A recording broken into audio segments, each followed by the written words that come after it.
जी और जल्दी चल। का सोचता है हमारा तो कुछ बुझाते नहीं कहता ना सोची हम। अरे का नहीं के बुझा चली घरे में बुझाए लगी।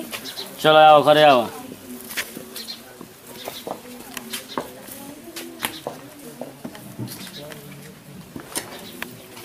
आजी हाँ बोला तो राम घर ई ले बनी किराया पर। हे भगवान हमार घर थोड़ी हो। हे भगवान ना कोई नहीं। हे भगवान तोरा रहले से काम बा। अजी तो हमसे से झूठ काहे बोलले रही। हमर माई बाबू से कहत है कि 5 तला घर बा बंगला बा गाड़ी बड़ आई हमरा के किराए पर रखत नहीं। आज तक हम नैहर में किराए पर ना रहनी जी। तो वो से तारा का मतलब तारा रहले से मतलब काहे के मतलब हमर दोस्त वैसन संग आते वैसन गांव के हमर बड़की माई भी या गोतिया में के और सही जरूरत रहे कहले कि देखत है ना तो लड़किया के कैसे ना घर में बियाह कर देबे बताई हम तो कर में फूट गई। अरे त ले आ के दिखा दी हो कि देख ल मकान कैसन बा। घर तो बड़लो बा लेकिन माटी के बा। अरे रो मत रे पागल। ना जी अब हम एक पल ना रहे घर में हम जब तक नहीं है ना हम घर से खाओ एक पल ना रहे। हां ये भगवान अरे पागल के हमरा का अगुआ फंसा दे। अगुआ काहे के फंसौले बा जसन तिला का में लेसन ने। हमारी इतना करम फुटल बड़ुए नैयर में इतना रात भोगत हर चीज रहे का ना रहे पलंग पर सुता। अब हमरा के भुइया सुतैबे तू। हां तारे ना कह देबे करे कि हां माटी के घर बड़ुए ना गाड़ी बड़ुए एगो टेम्पू बड़ुए। पहले हमारा हर चीज बा हर बेस्टर से लगा के टरक तक बा। तोरा के गोड़ा एगो टूटा ना दोनों गोड़ तोड़वा देता नहीं। काहे तुरवा देबो तो तारा ओ तारा बाबूजी के ना बुझाइल का बुझाइल। हम बाबूजी का जानतो उनकी दोसर के घर देखत बा के 5 तला घर बा 4 चक्का गाड़ी बा बंगला बड़ुआ होई बा हो बा। अरे तारा के चलो अपन घर दिखाओ तनी हम कहां हमर घर बा। तारा देखावा तनी घर पर चलो दिखाओ तनी चलो तुम्हारा हफन धुलने वालों के घर में के बिना आवा तेरा घर दिखाओ तनी का बा।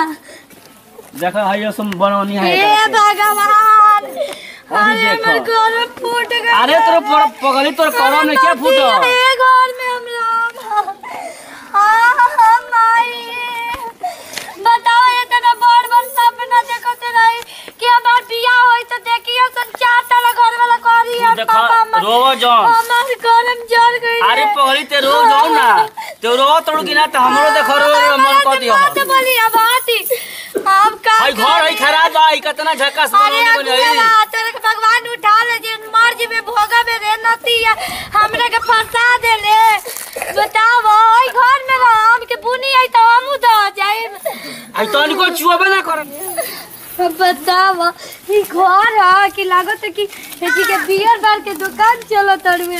बियर बार के ना कोको कोला के हो तू तो हाथ तोड़ दी कोको कोला पिया तू ही पिया जाके हम तो चलिए देम नहीं है लेके रहिए कौन सावत के माई के। हम हमारा के रहे के कौन तरह सोच के लेकर हो बे में तारा हमारा रहे के बा। हम ना रहे बताओ हमार का तना शौक है सपना है कि दूल्हा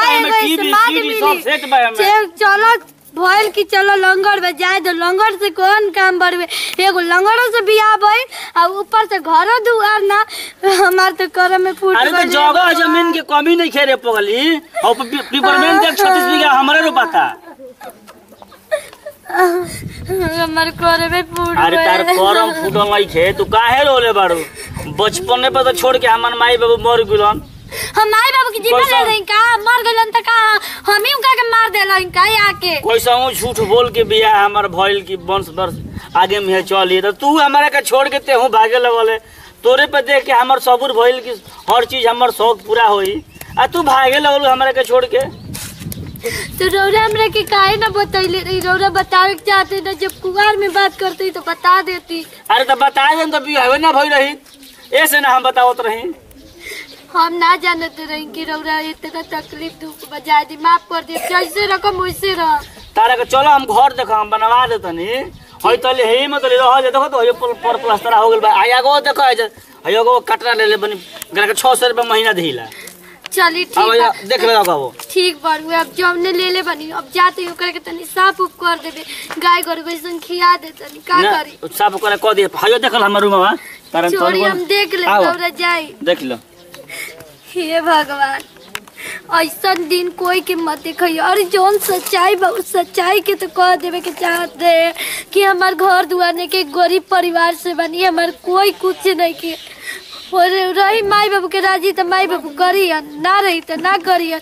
छल से बियाह कर जाला। चलो जाए अब हो गई बा तो कैसे दुख कटबे न करम। जा तनी देखो तनी काम मन के आवत है, काम कबो ना कैले रही नैहर में, एगो लोटा तक ना उठैले रही। ये तो का करत रही देखा तनी नैनो और कने यहाँ काम करत रही। और तो के करी बताई, हम ना करम तो गांव महला के आदमी यहन करे। देखी तो कोनिया गोइठा काम करत हो। हां गोइठा उस ये तो का करी, हम ना करम तो गांव में के आदमी यहन करे। अरे है चार चक्का गाड़ी है, घर में 5 गो सिलेंडर है, 5 ताला घर है, कोनिया है से है के है जे गोबर पाथताड़ू। तो हमार बड़ुए जाए दी जेकर बा ऊ न सुख भोगता, हम कहां से सुख भोग। मामा तो माटी के घर बा, गाय भैंस तो सब जुए नहीं खो, ई सब झूठ अरे लंगड़ा बियाह क के लेल बतार ले बंस चलावे खातिर मोय तो भौजाई के लिख देले बा। लंगड़ा के 4 चक्का गाड़ी, 4 गो नौकर, 5 ताला घर, तारा के बंस बरखा चलावे खातिर लेल बा। नहीं खूब का जानो पूछो है काले जी हम का जाना तानी। हम ओइनी तो हम देखनी घर हमरा के किराया पर घर पे, तो हम कहनी कि कहत रहे अगुआ के 5 ताला घर बा, जमीन बा, गाड़ी बा, बंगला बा, नौकर चाकर सब बड़ा सन। ई कहता कि हमर कोई ना रहे, रूम ले ले बनी ढल घर एगो देखावता। तारा के झूठ बोलला रौदा सब झूठ बोलत जा। माने हम एगो झूठ बोल है ना झूठ बोली हन सही। अगर रौरा सबके बात अगर सच निकल जाई ना तो सच्ची में रौरा सबके जान हमरा से लेवे कोई, हम उ रौरा सबके देवे को तैयार नहीं। काम नहीं के तू बढ़िया से रही, तारा के हमके राज बता देल है। देखनी आ कि नैन और कन्या के देखा ना का करत है।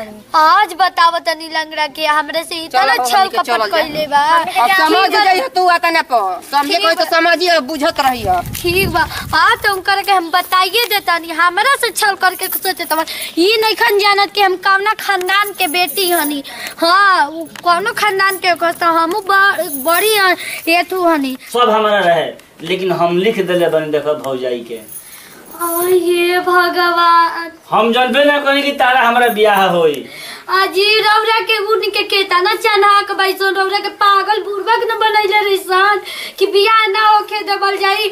लंगर एगो बोलाई बा सब धान हड़प लेबल जाई, उहे हड़प के और जब लिख देनी तब का करसन तेल डाल देलसन दे देलिसन उ होके ना कैसे बियाह हमार पता नहीं कुवारे में। अरे हमर भौजी आ हमर कुल दिया दा बियाह होखैए देत रहसन, अब वो रहत बियाह काट देत रहसन।